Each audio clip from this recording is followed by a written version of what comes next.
300 ਤੋਂ ਵੱਧ ਸਾਡੇ ਸ਼ਹੀਦ ਹੋ ਗਏ ਨੌਜਵਾਨ, ਸਾਡੇ ਖੇਤੀਬਾੜੀ ਕਰਨ ਵਾਲੇ ਲੋਕ। ਸਾਡੇ ਆਏ ਦਿਨ ਹਰਿਆਣੇ 'ਚ ਲਾਸ਼ਾਂ ਜਾ ਰਹੀਆਂ ਨੇ, ਆਏ ਦਿਨ ਪੰਜਾਬ 'ਚ ਜਾ ਰਹੀਆਂ ਨੇ, ਭਾਰਤ ਦੇ ਵੱਖ-ਵੱਖ ਕੋਨਿਆਂ ਦੇ ਵਿੱਚ ਕਿਸਾਨ ਸ਼ਹੀਦ ਹੋ ਕੇ ਜਾ ਰਹੇ ਨੇ। ਇਹਨਾਂ ਨੇ ਹਜੇ ਤੱਕ ਉਹਨਾਂ ਨੂੰ ਸ਼ਰਧਾਂਜਲੀ ਨਹੀਂ ਦਿੱਤੀ। ਹੁਣ ਰੇਲਵੇ ਨੇ ਇਹਨਾਂ ਨੇ ਵੇਚ ਦਿੱਤਾ। ਰੇਲਵੇ ਦੀਆਂ ਨੌਕਰੀਆਂ ਸਾਡੀਆਂ ਸਰਕਾਰੀ ਨਹੀਂ ਬਚੀਆਂ। ਤੁਸੀਂ ਸਾਨੂੰ ਪਰਜੀਵੀ ਕਹਿੰਦੇ ਹੋ, ਅਸੀਂ ਅੰਦੋਲਨਕਾਰੀ ਤਾਂ बचपन तो ही, असी शुरू तो ही लगातार 113 दिनों तो साडा बहुत नुकसान होया है। मिसाला बाल के चलना अजे ता रात बाकी है, मिसाला बाल के चलना अजे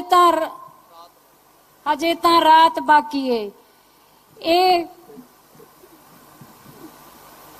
ये बहुत ही क्रांतिकारी कविता इसलिए है क्योंकि कोई भी अंदोलन रुक नहीं सकता।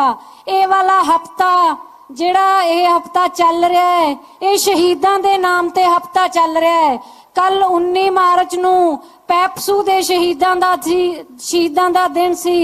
पैपसू दे शहीद पैपसू मजारा दे शहीद ਉਹ शहीद सन जिन्हां ने इन्हां जमींदारां दे खिलाफ, इन्हां ਵੱਡੇ ਜ਼ਮੀਨ ਮਾਲਕਾਂ ਦੇ ਖਿਲਾਫ ਪਹਿਲਾਂ ਤੋਂ ਅੰਦੋਲਨ ਲੜਿਆ ਸੀ। ਤੇ ਮੇਰੇ ਮਾਨਸਾ ਜ਼ਿਲ੍ਹੇ ਦੇ ਵਿੱਚ ਕਿਸ਼ਨਗੜ੍ਹ ਇੱਕ ਪਿੰਡ ਹੈ ਜਿਹਦੇ ਵਿੱਚ ਇਹਨਾਂ ਸ਼ਹੀਦਾਂ ਨੂੰ ਸਰਕਾਰ ਵੱਲੋਂ ਗੋਲੀਆਂ ਨਾਲ ਭੁੰਨ ਕੇ ਸ਼ਹੀਦ ਕਰ ਦਿੱਤਾ ਗਿਆ ਸੀ। ਤੇ ਹੁਣ ਅੱਗੇ 23 ਮਾਰਚ ਨੂੰ ਸ਼ਹੀਦ ਭਗਤ ਸਿੰਘ, ਸ਼ਹੀਦੇ ਆਜ਼ਮ ਭਗਤ ਸਿੰਘ, ਰਾਜਗੁਰੂ ਤੇ ਸੁਖਦੇਵ ਦਾ ਸ਼ਹੀਦੀ ਦਿਹਾੜਾ ਹੈ। ਤੇ ਮੈਂ इत्थों संयुक्त मोर्चे दी स्टेज तो सारे मेरे नौजवान कुड़ियां मुंडे वीरां भैणां नूं हथ जोड़ के बेनती करना चाहुंदी हां कि 23 मार्च नूं इत्थे पहुंच के आपां भगत सिंह दे सिरजे होए सपने नूं पूरा करदे होए, भगत सिंह ने जो सपना सिरजिया सी उसनूं साकार करते हुए इन्हां जालम हाकमां दे खिलाफ, इन्हां जालम सरकारां दे खिलाफ अपनी आवाज बुलंद करिए। मैं इन्हां बीबियां भैणां नूं बेनती करना चाहुंदी हां, मेरे देश दियां नूं, पंजाब दियां नूं, हरियाणे दियां नूं, राजस्थान दियां नूं, यूपी बिहार दियां नूं, पूरे भारत देश दियां नौजवान कुड़ियां मुंडियां नूं कि 23 मार्च नूं इत्थे पहुंच के, क्योंकि 23 मार्च शहीदे आजम भगत सिंह दा शहीदी दिहाड़ा है, इस इत्थे दिल्ली विच पहुंच के आपां इस सरकार नूं अपनी आवाज पहुंचाइए। जिवें 8 मार्च नूं बीबियां दे दिन महिला दिवस ते, कौमांतरी महिला दिवस ते असीं अपनियां पीलियां चुन्नियां नाल, हरियां चुन्नियां नाल ते कालियां चुन्नियां दे नाल इन्हां सरकारां नूं डराया सी।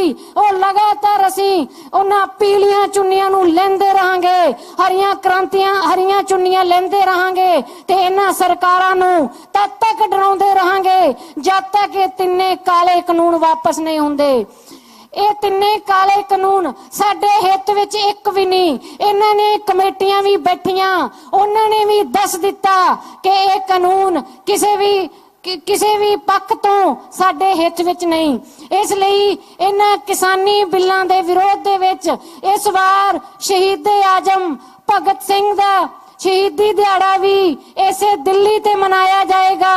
असीं लगातार नवां साल भी इत्थे मनाया, असीं होर सारे गुरपुरब भी इत्थे मनाए, महिलावां दा दिवस भी असीं इत्थे ही मनाया कि असीं रोस कीता, उन्हां नूं मनाया नहीं, असीं उन्हां दे रोस वजों इत्थे ये दिन रखे सी।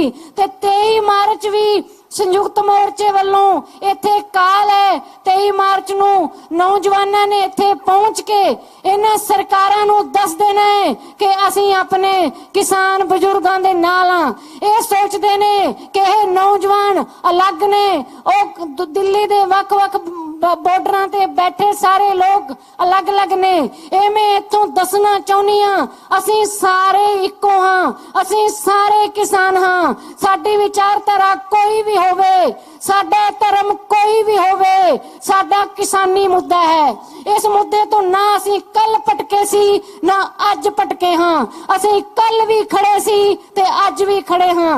ਇਹ ਸਾਨੂੰ ਵੰਡ ਕੇ ਕਦੇ ਇਹਨਾਂ ਨੇ ਸਾਨੂੰ ਕੁਛ ਕਿਹਾ, ਕਦੇ ਕੁਛ ਕਿਹਾ। ਮੈਨੂੰ ਵੀ ਕਈਆਂ ਨੇ ਕਿਹਾ ਇਹ ਕਾਮਰੇਡਾਂ ਦੀ ਸਟੇਜ ਹੈ, ਇਹ ਫਲਾਣਿਆਂ ਦੀ ਸਟੇਜ ਹੈ, ਇਹ ਸਿੱਖਾਂ ਦੀ ਸਟੇਜ ਹੈ, ਇਹ ਮੁਸਲਮਾਨਾਂ ਦੇ ਲੰਗਰ ਨੇ, ਇਹ ਫਲਾਣਿਆਂ ਦਾ। ਬਟ ਅਸੀਂ ਇੱਥੇ ਕਿਸਾਨ ਆ। ਸਾਰਿਆਂ ਦੀਆਂ ਵਿਚਾਰਧਾਰਾਵਾਂ ਅਲੱਗ ਹੋ ਸਕਦੀਆਂ ਨੇ, ਕਿਸੇ ਦੀ ਵਿਚਾਰਧਾਰਾ ਕੋਈ ਵੀ ਹੋ ਸਕਦੀ ਹੈ। ਇਹ ਮੇਰੇ ਕਿਸਾਨ ਹਿੰਦੂ ਵੀ ਨੇ, ਮੁਸਲਮਾਨ ਵੀ ਨੇ, ਸਿੱਖ ਵੀ ਨੇ, ਬੌਧੀ ਵੀ ਨੇ, ਜੈਨੀ ਵੀ ਨੇ ਤੇ ਕ੍ਰਿਸਚਨ ਵੀ ਨੇ। ਖੇਤੀਬਾੜੀ ਦਾ ਕੋਈ ਧਰਮ ਨਹੀਂ ਹੁੰਦਾ, ਕਿਰਤੀ ਕਾਮਿਆਂ ਦਾ ਕੋਈ ਧਰਮ ਨਹੀਂ ਹੁੰਦਾ। ਸਾਡਾ ਇੱਕੋ ਧਰਮ ਹੈ, ਖੇਤੀ ਕਰਨਾ।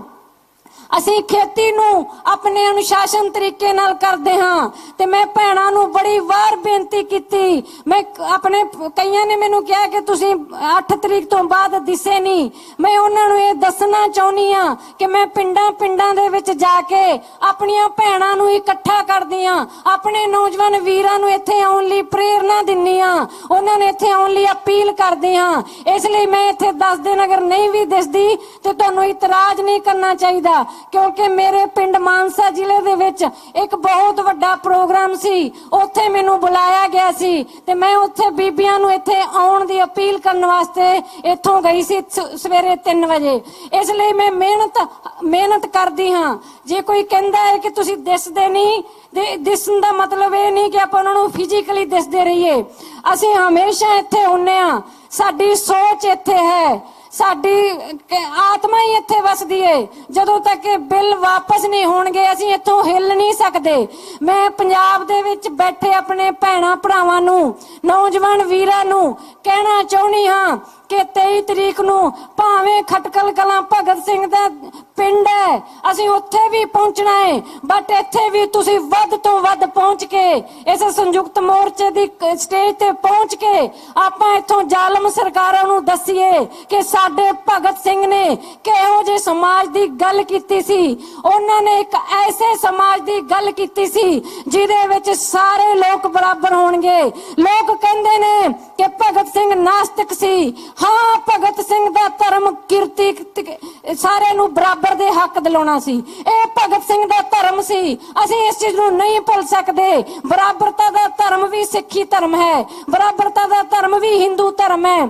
ਸਾਰੇ ਧਰਮ ਸਾਨੂੰ ਇਹੀ ਪਾਠ ਪੜਾਉਂਦੇ ਨੇ ਕਿ ਸਾਰੇ ਮਨੁੱਖ ਬਰਾਬਰ ਨੇ, ਕੋਈ ਵੀ ਮਨੁੱਖ ਕਿਸੇ ਵੀ ਆਧਾਰ ਤੇ ਅਲੱਗ ਨਹੀਂ ਕੀਤਾ ਜਾ ਸਕਦਾ। ਇਸ ਲਈ ਸਾਡੇ ਗੁਰੂ ਨਾਨਕ ਨੇ ਤਾਂ, ਸਾਡੇ ਗੁਰੂ ਗ੍ਰੰਥ ਸਾਹਿਬ ਦਾ ਫਲਸਫਾ ਤਾਂ ਇਹ ਕਹਿੰਦਾ ਹੈ ਕਿ ਸਾਰੀ ਮਨੁੱਖਤਾ ਜਾਤੀ ਇੱਕ ਜੀਵ ਇਸਤਰੀ ਹੈ। ਸਾਰੀ ਮਨੁੱਖਤਾ ਜਾਤੀ ਇੱਕ ਜੀਵ ਇਸਤਰੀ ਹੈ ਤੇ ਬਾਕੀ ਉਹ ਪਰਮਾਤਮਾ ਹੈ ਜਿਹੜਾ ਕਿ ਇੱਕ ਸਭ ਦਾ ਖਸਮ ਹੈ। ਇਸ ਲਈ ਸਾਡਾ ਧਾਰਮਿਕ ਫਲਸਫਾ ਕੁਝ ਵੀ ਕਹਿੰਦਾ ਹੋਵੇ, ਅਸੀਂ ਮਨੁੱਖੀ ਲੈਵਲ ਤੇ ਸਾਰੇ ਬਰਾਬਰ ਹਾਂ। ਤੇ ਮੈਂ ਇਹਨਾਂ ਸਾਰਿਆਂ ਭੈਣਾਂ ਭਰਾਵਾਂ ਨੂੰ ਬੇਨਤੀ ਕਰਦੀ ਹਾਂ, ਤੁਸੀਂ ਕਿਸੇ ਵੀ ਵਿਚਾਰਧਾਰਾ ਤੋਂ ਇਹ ਸੋਚ ਕੇ ਅਲੱਗ ਨਹੀਂ ਹੋਣਾ ਕਿ ਉਸ ਬੰਦੇ ਦੀ ਵਿਚਾਰਧਾਰਾ ਅਲੱਗ ਹੈ। ਅਸੀਂ ਘਰਾਂ ਦੇ ਵਿੱਚ ਦੇਖਦੇ ਹਾਂ, ਸਾਡੇ ਆਪਣੇ ਪਿਤਾ ਨਾਲ ਵਿਚਾਰਧਾਰਾ ਨਹੀਂ ਮਿਲਦੀ ਹੁੰਦੀ, ਸਾਡੇ ਆਪਣੇ ਦਾਦੇ ਨਾਲ ਵੀ ਕਈ ਵਾਰੀ ਵਿਚਾਰਧਾਰਾ ਨਹੀਂ ਮਿਲਦੀ ਹੁੰਦੀ, ਬਟ ਅਸੀਂ ਇੱਕ ਫੈਮਿਲੀ ਦੇ ਵਿੱਚ ਰਹਿੰਦੇ ਹਾਂ, ਅਸੀਂ ਇੱਕ ਫੈਮਿਲੀ ਦੇ ਮੈਂਬਰ ਹਾਂ। ਇੱਥੇ ਵੀ ਅਸੀਂ ਕਿਸਾਨ ਹਾਂ, ਸਾਰੇ ਮਜ਼ਦੂਰ ਹਾਂ। ਇਹ ਕਿਸਾਨਾਂ ਦਾ ਅੰਦੋਲਨ ਹੈ, ਮਜ਼ਦੂਰਾਂ ਦਾ ਅੰਦੋਲਨ ਹੈ, ਵਪਾਰੀਆਂ ਦਾ ਅੰਦੋਲਨ ਹੈ, ਆੜਤੀਆਂ ਦਾ ਅੰਦੋਲਨ ਹੈ ਤੇ ਹੋਰ ਘਰਾਂ ਵਿੱਚ ਕੰਮ ਕਰਨ ਵਾਲੀਆਂ ਔਰਤਾਂ ਦਾ ਅੰਦੋਲਨ ਹੈ। ਇਸ ਤੋਂ ਕੋਈ ਵੀ ਮੁਨਕਰ ਨਹੀਂ ਹੋ ਸਕਦਾ। ਇਹ ਪੂਰੀ ਮਨੁੱਖਤਾ ਦਾ ਅੰਦੋਲਨ ਹੈ, ਕਿਉਂਕਿ ਪੂਰੀ ਮਨੁੱਖਤਾ ਜੀਵਤ ਇੱਕ ਰੋਟੀ ਤੇ ਹੈ, ਪਾਣੀ ਤੇ ਹੈ ਤੇ ਹੋਰ ਹਵਾ ਤੇ ਹੈ। ਇਹਨਾਂ ਨੇ ਅੱਜ ਸਾਡੇ ਪੇਟ ਤੇ ਲੱਤ ਮਾਰੀ ਹੈ, ਅੱਜ ਸਾਡੀ ਰੋਟੀ ਤੇ ਲੱਤ ਮਾਰੀ ਹੈ, ਕੱਲ ਨੂੰ ਇਹ ਸਾਡੇ ਪਾਣੀ ਨੂੰ ਕੰਟਰੋਲ ਕਰਨਗੇ। ਇਹਨਾਂ ਨੇ ਕੀਤਾ ਵੀ ਹੈ। ਸਾਡੀਆਂ ਨਦੀਆਂ ਨੂੰ ਇਹਨਾਂ ਨੇ ਵੱਖ-ਵੱਖ ਤਰੀਕਿਆਂ ਨਾਲ ਬਿਨਾਂ ਇਜਾਜ਼ਤਾਂ ਤੋਂ, ਬਿਨਾਂ ਕਿਸਾਨਾਂ ਦੀ ਗੱਲ ਸੁਣੇ ਇਹਨਾਂ ਨੇ ਪਾਣੀ ਨੂੰ ਆਪਦੀਆਂ ਮਰਜ਼ੀਆਂ ਨਾਲ ਵੰਡਿਆ ਏ, ਆਪਦੀਆਂ ਮਰਜ਼ੀਆਂ ਨਾਲ ਵੇਚਿਆ ਏ। ਤੇ ਜਦ ਤੱਕ ਮਨੁੱਖ ਡੈਮੋਕ੍ਰੇਸੀ, ਸਾਡੇ ਦੇਸ਼ ਦੇ ਵਿੱਚ ਡੈਮੋਕ੍ਰੇਸੀ ਹੈ।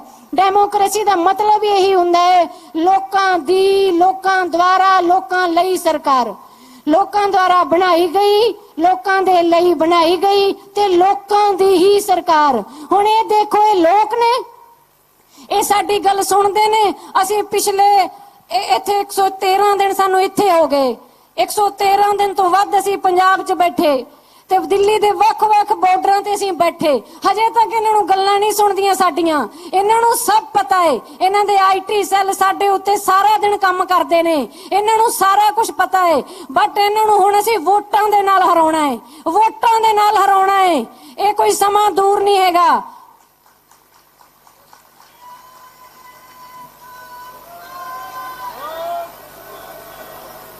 5 ਸਟੇਟਾਂ ਦੇ ਵਿੱਚ ਇਲੈਕਸ਼ਨ ਹੈ। मैं इत्थों सारे भारत देश के किसानां नूं, पूरे भारत देश दियां नौजवान कुड़ियां मुंडियां नूं ते पूरे भारत देश दियां औरतां नूं ये कहना चाहुंदी हां कि इस बीजेपी के खिलाफ वोट पाउणी है। जब तक आपां इहनूं वोटां दे नाल नहीं हराउंदे तद तक ये अपनी गल नहीं सुनणगे। अगलियां आउण वालियां 5 स्टेटां दे रिजल्ट बिल्कुल अलग होने चाहिए ने। तुहाडी ताकत दिसनी चाहिए है। जब तक ताकत असीं इन्हां नूं दिखाउंदे नहीं ना, ये तद तक ये सोचते ने कि ये कोई कासे काम दे नहीं हैगे। असीं तां बड़ियां जंगां जुद्धां लड़ियां, असीं तां 1947 दी लड़ाई लड़ी, असीं देश दी आजादी लड़ी। साडे नौजवान इत्थे उन्हां दी तस्वीरां भी लगियां ने। भगत सिंह, राजगुरु, सुखदेव, पहली बार इतिहास दे विच एडी लंबी भुख हड़ताल होई सी जिहड़ी भगत सिंह हुणां ने कीती सी। असीं तां इहो जिहियां कौमां दे वारसां, साडे गदरी बाबियां ने अंतरराष्ट्रीय धरती ते जाके लहर चलाती सी। असीं तां इहो जे वारसां। खुदीराम बोस साडे हिंदू क्रांतिकारी बहुत होए ने, उन्हां ने भी इस देश की आजादी लई बहुत हिस्सा दिता है। साडे किसानां ने इस देश की आजादी दे लई हिस्सा दिता है। ते तुसीं अज सानूं दस दिओ कि असीं एक छोटी जी कम्युनिटियां ते असीं अपने हक मंगण आ गए हां। नहीं, साडा हरियाणा साडे नाल है, साडा पंजाब है, साडा राजस्थान है, साडा मध्य प्रदेश है, छत्तीसगढ़ है, साडा झारखंड साडे नाल है, साडा यूपी साडे नाल है, सारे आंध्र प्रदेश दे लोग साडे नाल ने, कर्नाटका दे लोग तुसीं हुणे देखिया बंगलौर तो ओह बोल के गए ने। सारे लोग साडे नाल ने। असीं हुण इन्हां नूं वोटां नाल हराउणा है। इह गल मेरे वीरो मेरियो भैणों याद रखियो। वोट साडा एक ऐसा राइट है, एक ऐसा राइट है। असीं वड्डियां वड्डियां सरकारां बदल सकदे हां। मोदी सरकार नूं असीं बनाया है, असीं बनाया है। ये साडी बेवकूफी कह लो, ये साडी नलायकी कह लो कि असीं इन्हां नूं वोट पा के इन्हां ते भरोसा करके ते असीं इन्हां नूं जिता दिता। बट इन्हां ने साडे नौजवानां नूं 4 करोड़ नौकरियां दा वादा कीता सी, इन्हां ने कुछ नहीं दिता सानूं। नौजवान सड़कां दे उत्ते ने, किसान सड़कां दे उत्ते ने, व्यापारी जीएसटी नूं लैके सड़कां दे उत्ते ने, बैंकां वाले सड़कां दे उत्ते ने। ते हुण रेलवे ने इन्हां ने वेच दिता। रेलवे दी नौकरियां साडियां सरकारी नहीं बचियां। हुण इन्हां नूं सिर्फ ते सिर्फ एक किसान दिसे सी। इन्हां ने सोचा कि किसानी कौम है, खेतां 'च काम करन वाले लोग ने, इन्हां नूं की पता है राइट लैण दा, इन्हां नूं की पता है। ते इन्हां ने साडे राइट दे उत्ते, साडे पेट दे उत्ते लत मारी। हुण असीं इन्हां नूं दस्सांगे। लगातार 113 दिनां तो साडा बहुत नुकसान होया है। मैं ये नहीं कहती कि यह जे अंदोलन चलते रहने चाहिए ने। ये अंदोलन तदों चलते ने जदों सरकारां गंदियां हुंदियां ने, जदों सरकारां जालम हुंदियां ने, जदों सरकारां साडी गल नहीं सुणदियां, उदों यह जे अंदोलन हुंदे ने, उदों क्रांतियां हुंदियां ने। हुण तुसीं समझ लेना कि ये सरकार है जिहड़ी जदों महंगाई सिर दे उत्ते पहुंच जाए, 95 तो उत्तों दी पेट्रोल डीजल पहुंच जाए, ते समझ लो महंगाई सिर दे उत्ते पहुंच जाए, सरकारां दे पतन तय ने। सरकारां दा पतन उदों हुंदा है जदों असीं रोटी खाण जोगे पैसे भी नहीं बना सकते। हुण इन्हां सरकारां ने इन्नी महंगाई कर दिती, जिवें जिवें महंगाई वधदी है इन्हां दा पतन उवें उवें तय। मोदी सरकार ने उवें उवें उन्हां दा पतन तय। अगलियां 5 स्टेटां दे इलैक्शनां दे विच भैणो तुसीं भी अपने वोट दा एकदम सदउपयोग करना है। असीं पहलां गलतियां कीतियां ने, हुण असीं गलतियां नहीं करनियां। मैं तुहानूं वीरां नूं दसना चाहुंदी हां, ਜਿਹੜੇ ਵੀ ਤੁਹਾਡੇ ਰਿਸ਼ਤੇਦਾਰ ਨੇ, ਤੁਹਾਡੇ ਭੈਣ ਭਰਾ ਨੇ, ਤੁਸੀਂ ਸਾਰਿਆਂ ਨੂੰ ਦੱਸੋ ਕਿ ਅਸੀਂ ਇਸ ਬੀਜੇਪੀ ਦੇ ਖਿਲਾਫ ਵੋਟ ਪਾਵਾਂਗੇ, ਕਿਉਂਕਿ ਇਹਨਾਂ ਨੇ ਸਾਡੀ ਗੱਲ ਨਹੀਂ ਸੁਣੀ। 300 ਤੋਂ ਵੱਧ ਸਾਡੇ ਸ਼ਹੀਦ ਹੋ ਗਏ ਨੌਜਵਾਨ, ਸਾਡੇ ਖੇਤੀਬਾੜੀ ਕਰਨ ਵਾਲੇ ਲੋਕ। ਸਾਡੇ ਆਏ ਦਿਨ ਹਰਿਆਣੇ 'ਚ ਲਾਸ਼ਾਂ ਜਾ ਰਹੀਆਂ ਨੇ, ਆਏ ਦਿਨ ਪੰਜਾਬ 'ਚ ਜਾ ਰਹੀਆਂ ਨੇ, ਭਾਰਤ ਦੇ ਵੱਖ-ਵੱਖ ਕੋਨਿਆਂ ਦੇ ਵਿੱਚ ਕਿਸਾਨ ਸ਼ਹੀਦ ਹੋ ਕੇ ਜਾ ਰਹੇ ਨੇ। ਇਹਨਾਂ ਨੇ ਹਜੇ ਤੱਕ ਉਹਨਾਂ ਨੂੰ ਸ਼ਰਧਾਂਜਲੀ ਨਹੀਂ ਦਿੱਤੀ। ਤੁਸੀਂ ਸੋਚੋ, ਇੱਕ ਬੰਦਾ ਮਰ ਜਾਂਦਾ ਹੈ, ਕੋਈ ਇਹਨਾਂ ਦਾ ਜਾਣ ਪਛਾਣ ਵਾਲਾ, ਉੱਥੇ ਆਪਣੇ ਲਾਮ ਲਸ਼ਕਰ ਲੈ ਕੇ ਪਹੁੰਚ ਜਾਂਦੇ ਨੇ। ਇਹ ਦੱਸ ਆਉਂਦੇ ਨੇ ਉਹਨਾਂ ਨੂੰ ਕਿ ਅਸੀਂ ਤੁਹਾਡੇ ਪਿੱਛੇ ਖੜੇ ਹਾਂ। ਸਾਡੇ ਕਿਸਾਨਾਂ ਦੇ ਨਾਲ ਖੜਨੇ ਕਦੋਂ ਆਉਣਗੇ? ਹੁਣ ਤੁਸੀਂ ਦੇਖ ਲਿਆ ਹੈ, ਪੰਜਾਬ ਦੀਆਂ ਸਰਕਾਰਾਂ ਵੀ ਸਾਡੇ ਨਾਲ ਨਹੀਂ। ਹਰਿਆਣੇ ਦੀ ਸਰਕਾਰ ਨੇ ਤਾਂ ਉਸੇ ਦਿਨ 26 ਨਵੰਬਰ ਨੂੰ ਹੀ ਸਾਡੇ ਉੱਤੇ ਪਾਣੀ ਦੀਆਂ ਬੁਛਾਰਾਂ ਕਰਕੇ, ਸਾਡੇ ਉੱਤੇ ਡਾਂਗਾਂ ਦੀਆਂ ਬੁਛਾਰਾਂ ਕਰਕੇ ਉਹਨੇ ਦੱਸ ਦਿੱਤਾ ਸੀ ਕਿ ਮੈਂ ਕਿਸਾਨਾਂ ਦੇ ਨਾਲ ਨਹੀਂ। ਉਸ ਦਿਨ ਵੀ, ਜਿਸ ਦਿਨ ਅਵਿਸ਼ਵਾਸ ਪ੍ਰਸਤਾਵ ਪਾਸ ਹੋਇਆ ਹੈ, ਉਸ ਦਿਨ ਵੀ ਉਹਨੇ ਕਿਹਾ ਹੈ, ਖੱਟਰ ਸਾਹਿਬ ਨੇ ਉਸ ਦਿਨ ਵੀ ਕਿਹਾ, ਮੈਂ ਸਾਹਿਬ ਕਹਿਣਾ ਨਹੀਂ ਚਾਹੁੰਦੀ ਬਟ ਇੱਕ ਪਦਵੀ ਨੂੰ ਰਿਸਪੈਕਟ ਕਰਦੀ ਹਾਂ। ਉਸ ਦਿਨ ਉਹਨੇ ਕਿਹਾ ਸੀ ਕਿ ਇਹ ਕਿਸਾਨੀ ਬਿੱਲ ਰੱਦ ਨਹੀਂ ਹੋਣਗੇ, ਅਸੀਂ ਇਹ ਬਿੱਲ ਰੱਦ ਕਰਵਾਏ ਬਿਨਾ ਦਿੱਲੀ ਦੀਆਂ ਬਰੂਹਾਂ ਤੋਂ ਉੱਠਾਂਗੇ ਨਹੀਂ।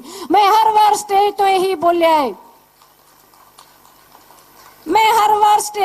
ਬੋਲਿਆ ਹੈ, ਕਿ ਜਦ ਤੱਕ ਬਿੱਲ ਇਹ ਰੱਦ ਨਹੀਂ ਹੁੰਦੇ ਸਾਡੀ ਘਰ ਵਾਪਸੀ ਨਹੀਂ ਹੋਏਗੀ। ਅਸੀਂ ਘਰ ਵਾਪਸ ਉਦੋਂ ਜਾਵਾਂਗੇ ਜਦੋਂ ਇਹ ਬਿੱਲ ਵਾਪਸ ਹੋਣਗੇ। ਤੇ ਤੁਹਾਨੂੰ ਜੇ ਲੱਗਦਾ ਹੈ ਕਿ ਅਸੀਂ ਛੋਟੀ ਜਿਹੀ ਕਮਿਊਨਿਟੀ ਆ, ਤੁਸੀਂ ਡਰਾ ਦੋਗੇ। ਇਹਨਾਂ ਨੇ ਡਰਾਉਣ ਦੇ ਲਈ ਸਾਡੇ ਨੌਜਵਾਨਾਂ ਨੂੰ ਗ੍ਰਿਫਤਾਰ ਕੀਤਾ ਹੈ। ਹੋਰ ਜਿਨ੍ਹਾਂ ਨੂੰ ਇਹ ਗ੍ਰਿਫਤਾਰ ਲਗਾਤਾਰ ਇਹਨਾਂ ਨੇ ਕੀਤਾ ਸੀ ਤੇ ਹੁਣ ਬੇਲ ਤੇ ਉਹ ਬਾਹਰ ਆ ਰਹੇ ਨੇ, ਇਹਨਾਂ ਨੇ ਸਾਨੂੰ ਡਰਾਉਣ ਲਈ ਕੀਤਾ ਸੀ।